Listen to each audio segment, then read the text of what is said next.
Changes around like an ocean in my head.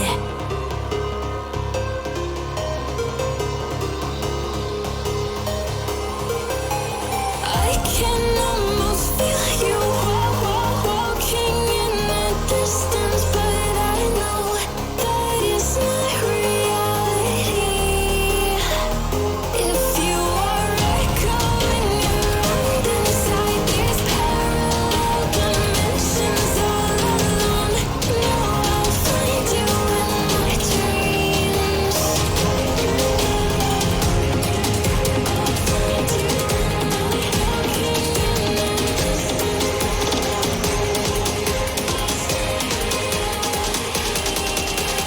find you in my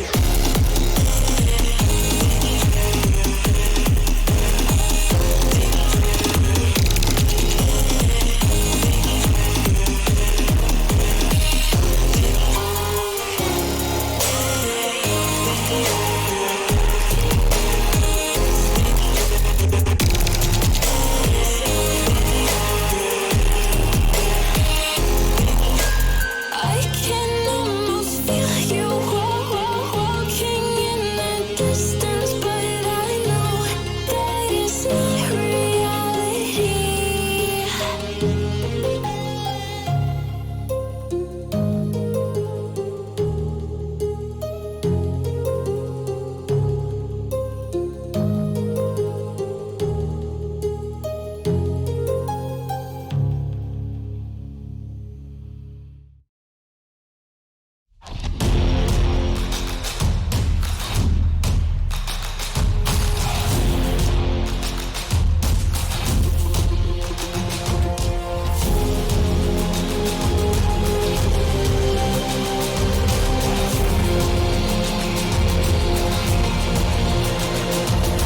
Find me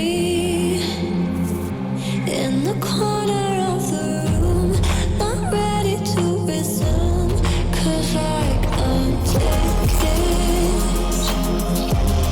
don't wanna be alone, but I'm not in the zone. I'm looking for somebody, I'm looking for somebody, I'm looking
right. Oh, goodness, that's loud. Sorry, everybody.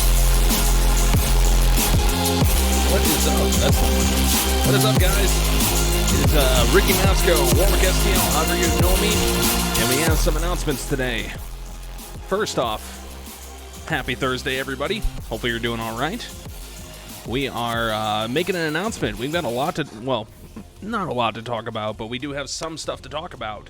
And let me go ahead and get the live stream up here, just see how we're doing, how everything's looking. Looks okay. So, Midnight Bowler Society is tomorrow. What? Yeah, it happened. It's already up. Oh, you know what? I forgot to do something. Hold on. Let me make this look a little better. There we go. Boom. It's like a moon over my shoulder. Look at that. Goodness. So we have we'll go ahead and turn that off just to get everything flowing here. So the Midnight Bowler Society is tomorrow. We're gonna have Danny Spink join us, and we'll talk a little bit about it. And all right, cool. We got some post sharing and everything.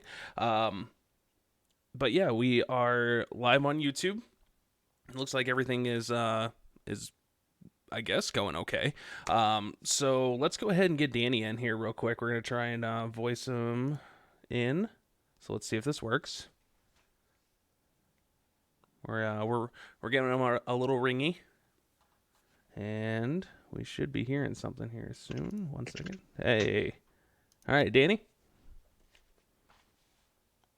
Oh, we had something. I heard you typing, but now you're gone.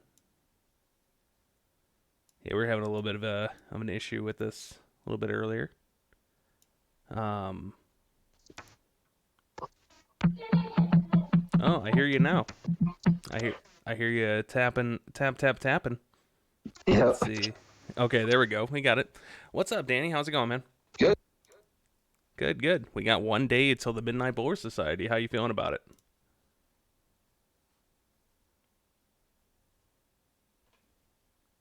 He is speechless. I don't know. It's almost like you got a filter on your phone. Let me go ahead and try something else real quick, because Facebook obviously is not going to work for us on here. So let's see if I can get it controlled a little bit differently. All right, I'm going to try something. I'll call you right back, Danny. It's weird. So the phone's not working. So let's see if we can actually get Danny on just on voice on speakerphone, because that'll work too. It doesn't have to be anything, super formal or anything like that. So I will just give him a call, and we'll go that route. So let's see. All right, this should be a little bit on the easier side. So we're doing this. This is how it's gonna go. Oh yeah, there we go. Are you there? Yeah. This works. Are you able to hear me? Yeah, I can hear you great. All right, perfect. So we have Midnight Bowler Society coming up tomorrow. Why don't you tell us a little bit about what's going on with it? What we got planned? Well, it's pretty much the same thing as last year, except with having just the traction from last year. I think we're going to have a huge showing of support. And I'm really hoping that we have just a ton of spectators, not just physically in the bowling center, but also live on the live stream. I know you've gone above and beyond to improve the quality of the stream, so I'm excited to see how the video work and getting some interviews with the winners from each game. I'm just excited about the whole thing in general, really. As far as format changes this year, I don't know if anybody remembers, but last year it went pretty deep into the night. I think, Ricky, if you can correct me, I don't think we got out of the bowling center until 4:30 in the morning. Was that about right? Yeah, I remember the sun was definitely coming up by the time we got out of there. Yeah. So, and not that I don't want to do that. It was actually a lot of fun, and it's just it doesn't fit my lifestyle very well. Right. So this year we're starting an hour earlier, and we've shortened the format to 8 games instead of 10. So should save quite a bit of time. and hopefully we can just move things on pretty quickly and have a lot of fun and just get home before 4 a.m. Right, right. And just to clarify, it is 8 o'clock. 8 p.m. Central Standard Time is the check-in, and 9 p.m. is the starting time, correct? Starting time for practice, yep. So at 9 o'clock, all the players will get 30 minutes of practice. One change we made last year, they weren't allowed to practice on the competition lane, so they are able to practice on lane 1 and 2 or 15 and 16 only. This year, and they had a full hour of practice. So it was a little inefficient, so we went ahead and opened up practice to all the competition lanes so that they now get 30 minutes of practice. They can throw any ball that they want in practice, but once competition starts, they have to declare which 2 bowling balls they'll be using exclusively. Sorry, my little man's crying in the other room. No, it's all good. Pick him up. Uh-oh, he knows I'm in here. Come here, buddy.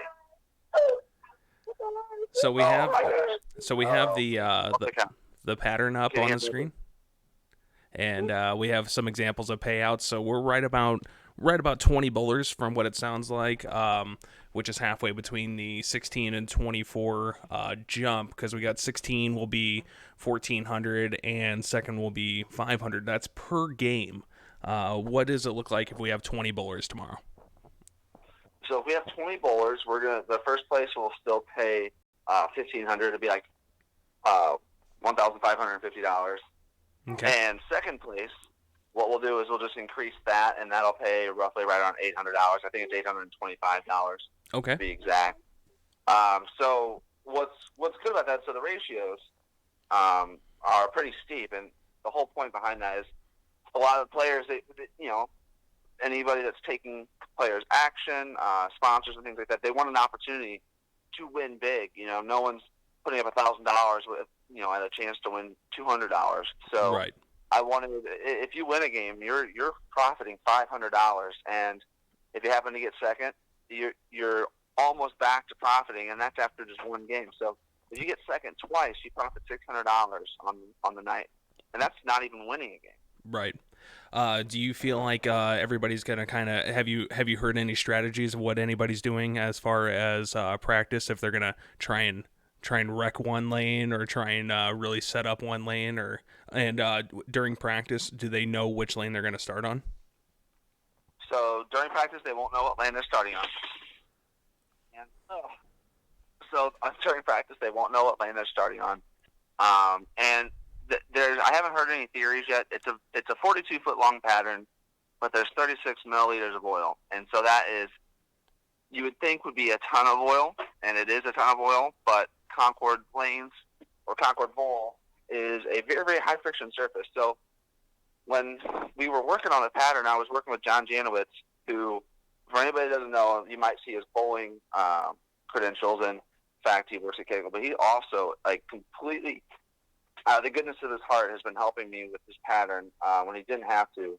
Hasn't asked me for a single thing for it, and has been a huge help. So he would send me the pattern, I would test it a little bit, I'd tell him what I saw, and we would make some tweaks. And then Eric Welch, who is the lane mechanic, he runs the back of the house for the Concord Bowl. He also was able to put some input. And we threw a couple tricks into the pattern that I don't think people will be prepared for. There's going to be people who think they were lined up, and a game later they'll be completely wrong, I think. But I do think the scoring pace will be a little bit higher than last year, simply for the fact that people will be able to throw the ball with a normal release because there's enough volume to get the ball through the lane, whereas last year the pattern roasted pretty quickly, and they had to work with very, very weak releases, lofting the ball, increasing ball speeds. They had to do a lot of changes that aren't as normal as they're used to. Right. It was kind of like Peterson condition, especially with the addition of practice on the actual competition lanes. It sounds like that's going to give an opportunity for people to actually get reaction out the gate and kind of have an idea of what they're going to do from game one. Right.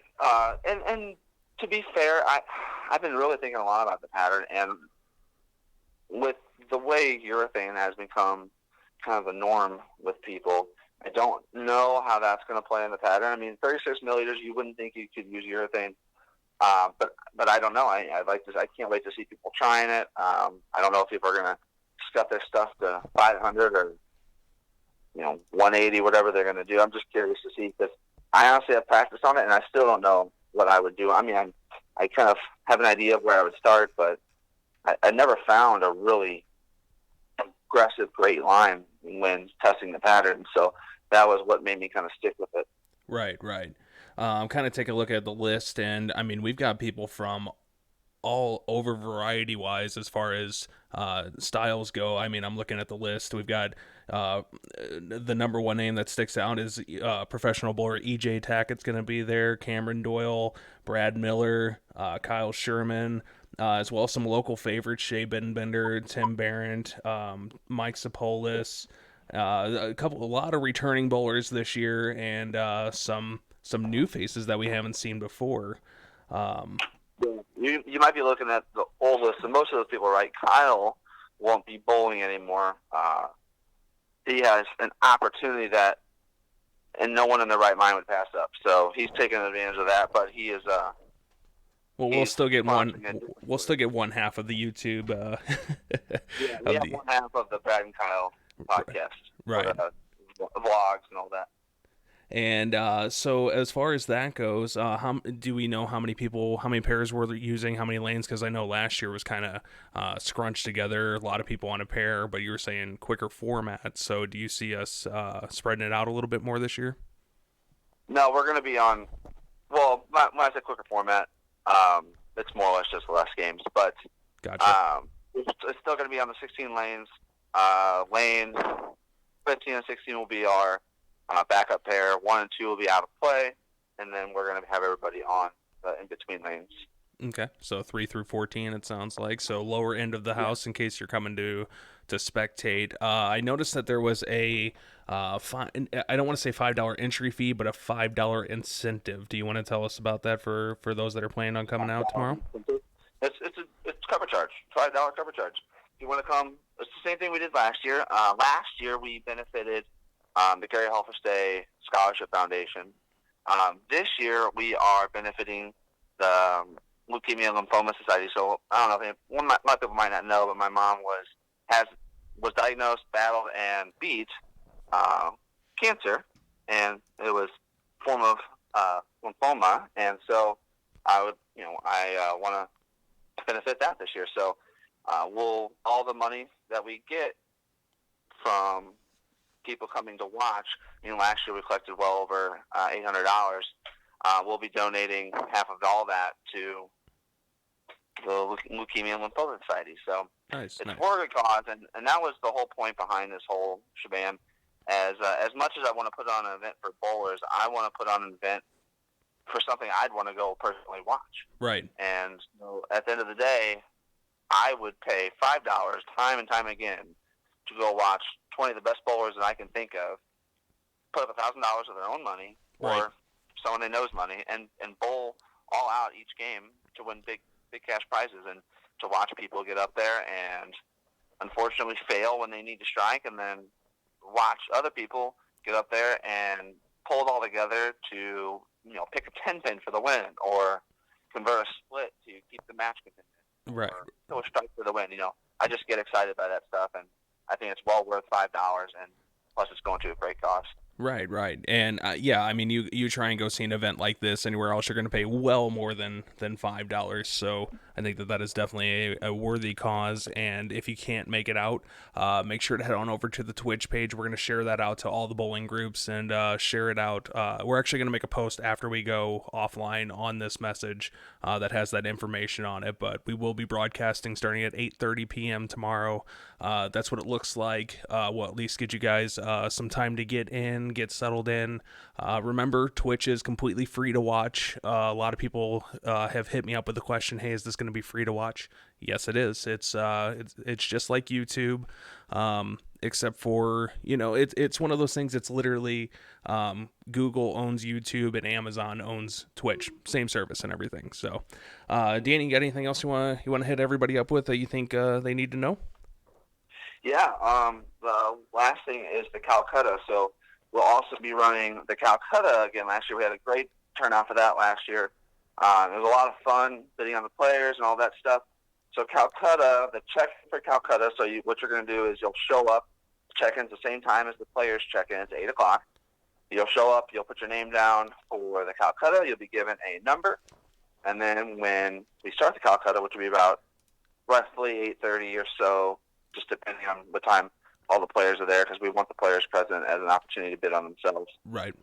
We will start the Calcutta, and once that fires off, it usually goes pretty quick, so we should be done by the time practice starts with the players. Mm-hmm. But it's fun to watch that too. So anybody that plans on watching the tournament it's fun to show up and watch the Calcutta too. And you never know, you might show up and not plan on getting behind a player and betting on them. Well, let me stop you real quick. For those of you that don't know what a Calcutta is, can you kind of give a 10-second explanation what a Calcutta is? Yeah. So a Calcutta, essentially, so let's just say you have 10 players, and the Calcutta, what you'll do is each player is bid on, and depending on the caliber of the player, it'll drive up the price, the cost of that player's bid. So let's just say Ricky Matsko is up for bid, and we start the bid at $50. And if someone thinks that Ricky Matsko has a great chance of winning, they'll say, I'll take Ricky Matsko for $60. And that bid will go up until there's a winning bidder, and then they get to keep Ricky for all 8 games as their horse. And so the Calcutta pays out in the same ratio that the tournament does, 1-8. And so each game will be not only paying out the players on their performance, but whoever was had their action in the Calcutta, they will also get paid per game off of their investment too. So right, and like I said last year, there was a few players who didn't get any betting. So we start the bids at $50, and no one wanted to take their action. And someone who didn't even plan on going in there and betting on the Calcutta went ahead and took their action. So that's always an option. And I've seen it happen before, where you just kind of impulsive, you decide to get into the mix. And now with the Calcutta, is it going to be, if no one bids on the player, they're going to go into a group that everybody can bid on at the end? Like, you actually get a group that wasn't bid on?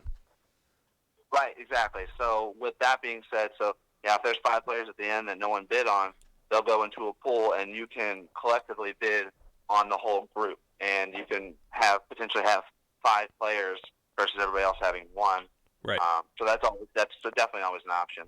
I'm trying to think. The last thing I'd say, I am also going to be running a $100 eliminator, winner take all. So the players are also going to have the option to get in an eliminator that will run all the way till the 8th game, and if they win, they'll take it all. So if we have all 19, 20 players in, a $100 investment, well, they'll walk away with right around $2,000. So it'll be some extra money on the table, and then we're thinking of some other fun ways to get the crowd involved, but right, still working through some of that. Very good. All right, Danny. Well, it's been 25 minutes. I think we got everything in there. If you can think of anything else, I think we got it all. Yeah, that's all of it. I'm pretty sure. I'm just excited to see everybody. If you want, I know it just depends on what your plans are that day, but if you guys show up, I know Dan and the Snack Bar, they have great food. The pizzas are amazing.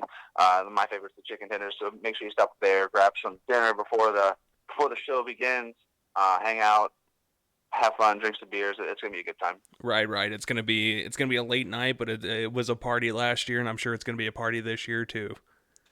Yeah, I mean, there's 200 people there exclusively to watch 20 people bowl for money, and they all showed up with the intention of having a good time, and that's exactly what happened. Everybody was in a great state of mind, and it was just fun, just a lot of fun all around. Right. All right, Danny. Well, thanks for joining us, and we will see you tomorrow. Thanks, pal. I'll talk to you soon. All right, sounds good. Thanks, man. Bye. All right, so that was Danny Spink, and like we said, it is... Let me check something to make sure. Okay. I thought it said we were streaming on Twitch, too. I would have been like, uh-oh.